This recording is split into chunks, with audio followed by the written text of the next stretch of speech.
भारत और बांग्लादेश के बीच पिछले 25 वर्षों से जल बंटवारे पर समझौते की बातचीत चल रही है। 2022 में दोनों देशों के प्रधानमंत्रियों की परस्पर हुई बातचीत के बाद कुशियारा नदी के संदर्भ में अंतरिम जल बंटवारा समझौते पर हस्ताक्षर हो गए।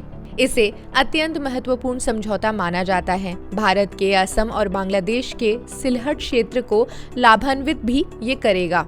54 नदियां भारत और बांग्लादेश की सीमाओं के आर पार जाती हैं और सदियों से दोनों देशों के करोड़ों लोगों की आजीविका का मुख्य साधन भी बनी हुई है।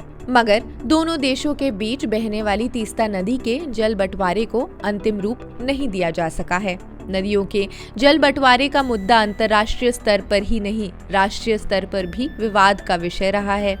ब्रह्मपुत्रा को लेकर चीन से तीस्ता को लेकर बांग्लादेश, झेलम, सतलुज तथा सिंधु को लेकर पाकिस्तान से और कोसी को लेकर नेपाल से विरोधाभास कायम है।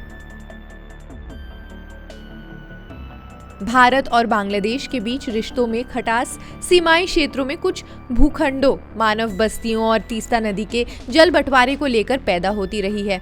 हालांकि दोनों देशों के बीच संपन्न हुए भू सीमा समझौते के जरिए इस विवाद पर कमोबेश विराम लग गया, लेकिन तीस्ता की उलझन बरकरार है।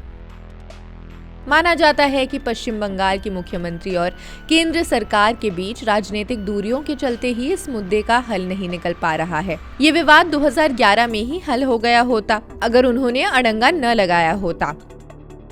अब अगर चीन तीस्ता के विकास के बहाने हस्तक्षेप करता है तो ये विवाद अरसे तक अनसुलझाया ही रह जाएगा। हालांकि बांग्लादेश में इस समय आम चुनाव का माहौल है और शेख हसीना ने अपने चुनावी घोषणा पत्र में कहा है कि अगर उनका दल जीतता है तो भारत के साथ सहयोग और दोस्ताना संबंधों को यथावत रखा जाएगा।